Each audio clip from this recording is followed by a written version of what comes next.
Welcome to the TTiepod, where we normally take off our rewind. Where we normally take off our ties and offer you some tea. Not you watching us, but of course, our invitees, where we make them a little bit, or we hope to make them a little bit more relaxed and give us a bit more information about themselves, what they do, their businesses, and what makes them tick, not just in the Angolan context, but the continent and Africa as a whole. I'm here with my co-host, Elio. Hi, Kiddy. Thank you for having me. Thank you, Elio. Today's slightly different. We are at the Angola Oil Gas Conference 2025, where we are sitting down with executives, businessmen, bankers, consultants, students, government officials to really understand the whole oil and gas sector here. We're looking at it from different points of views.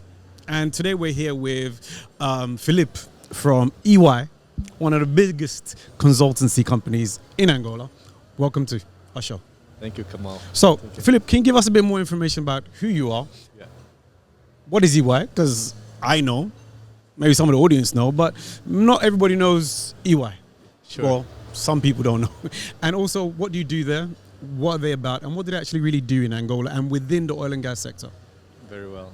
So thank you for having me. Thank you for your invitation and Elio's invitation, of course. I'm Filipe Colaço. I'm the consulting partner for EY in Angola, okay? Particularly focused on the non-financial sectors. Okay. And I've been in EY for 2 years, and it has been a wonderful journey, and most of all, very rewarding adventure, because I have the pleasure to lead and a team that has more than 80% Angolans. Oh, nice. Okay? I'm Local an content. Angolan myself, so I'm very proud of it, as Elio knows. And we also have 60% of our team is constituted by women, so it's quite interesting too. Nice. Next time you need to bring the ladies here to do this interview. Yes, that's a good idea actually, and they must speak much better than I. Maybe to talk about a little bit about EY. So as you mentioned, EY is one of the big four professional services firm around the world. And we have more than 400,000 people all over the world. We are present in 150 offices. Here in Angola, we have more than 200 professionals, 120 actually. And our consulting team has 30 people. 30 people in there, okay. Well, nice. And when you say your team, what team is that specifically? Because you did say that you're on the non-financial side of things. So I was talking about the consulting team as a broader consulting team. Okay. But we focused particularly on the non-financial sectors. We have 20 people. Okay. And on the financial sectors, we have 10 people. Okay. But this is only the consulting arm. I would say that 80% of our workforce is constituted by our colleagues from assurance, audit, and tax services. Okay. Then we also have a fourth area that is strategy and transactions that deal with more strategic side of the businesses. So market studies, impact assessments, and also the transactions, of course. Okay. In our consulting team, we focused in 4 core areas, so business consulting, risk consulting, technology consulting, and people consulting. Okay. I think what brings us today is more focused on the technology consulting. Technology consulting. Yeah. So although they are all together, as you might imagine. Okay.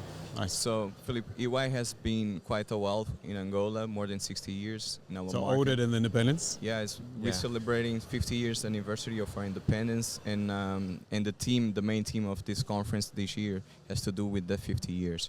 So, in that perspective, how do you see EY playing a key role, not just within the business consulting in general, but within the oil sector in Angola for the next decade?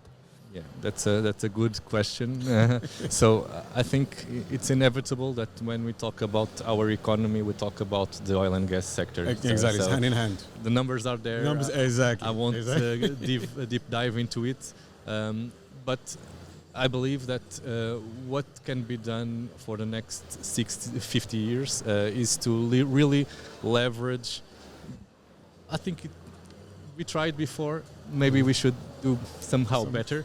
in using the oil and gas as a platform for growth and diversification of the economy. Yeah. And when we talk about diversification, it's not only about sectors, but also geographies. And I think that there is a lot to do in the provinces, decentralize the businesses from Luanda. We are all focused in Luanda.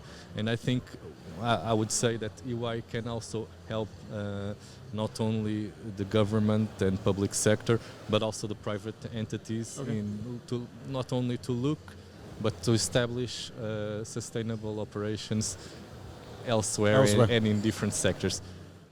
The oil and gas has been our main sector for years now. It will continue to do so.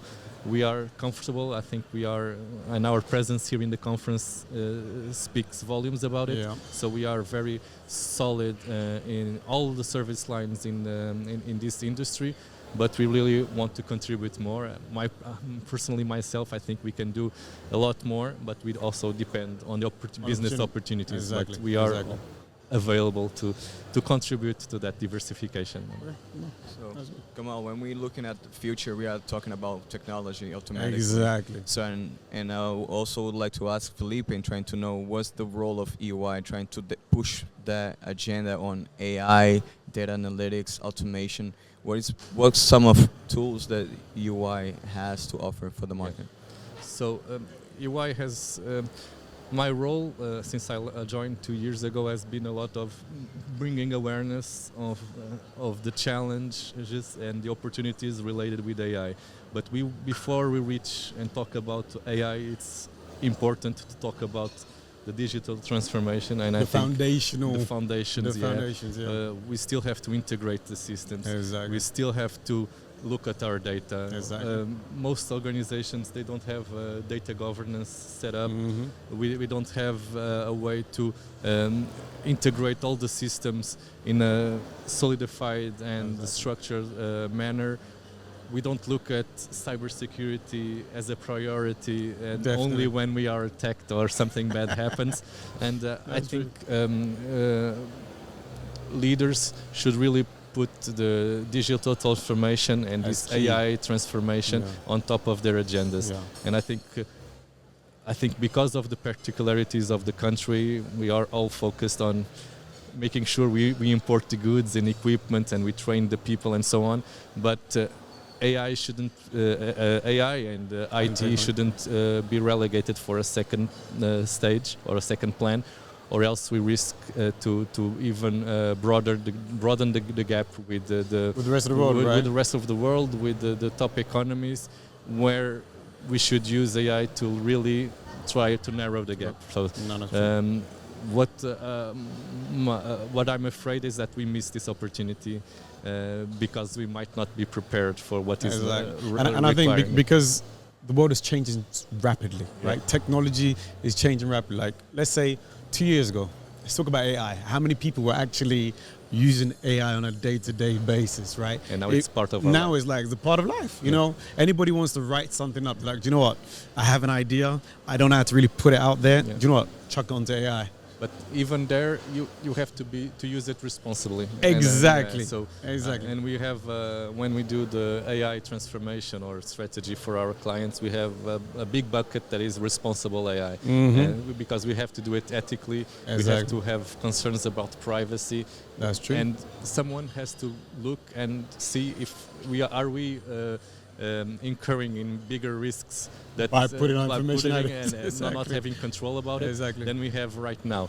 But I think that people should really this is a way that has to be is a journey that has to be we have to take this journey. It's inevitable. So, and the fact that if we don't do anything, it's a decision by itself. So we will continue to lag in terms of the transformation that is required to catch up with what else is happening in the world. So make sure that you have budgets for that. We have the right people, the right minds, and that we are able to bring these discussions and to make it strategic for the organizations. Now, Filipe. And when we say that, not only the organizations itself, but we are all part of the organization. So ourselves, we have to make sure that we are educated, that we are curious, and we are able to influence change from our own position also. No problem. No, thanks a lot for that. Yeah. That's great. We want to invite you to our own podcast where we really do take off our tie and offer some tea to get more information, because we believe, when it comes to digital transformation, that is key, and that's a subject that we'll love to explore more with you in the future. So if you're willing to, we'd love to invite you over. That's great, because there is associated with this digital transformation, there is also, we have to change people, the mindset, right? And exactly. mindset. So it's always correlated, and so I'll be very interested in continuing these conversations. As I mentioned, I think the most important part that we can do for the community is to bring this awareness. And when we mention AI and transformation, because companies in the past years have been focused on in digital first, and now for the last 2 years we have been seeing that companies has to think also of being AI first. Exactly. So, and this shifts our mindset and our strategies and the way we operate and we work. So no problem. Let's make it happen. Definitely. Thank you very much for that. Thank you, Filipe. Thanks for that. Okay, to our audience out there, thank you for watching. We're here again at the Angola Oil and Gas conference. We hope that you've learned something about EY, about digital transformation, and we're definitely going to speak more about this. I'm your host, KD, again here with my co-host, Eliu, and Filipe, of course, for coming and spending some time with us. Till next time, speak to you soon.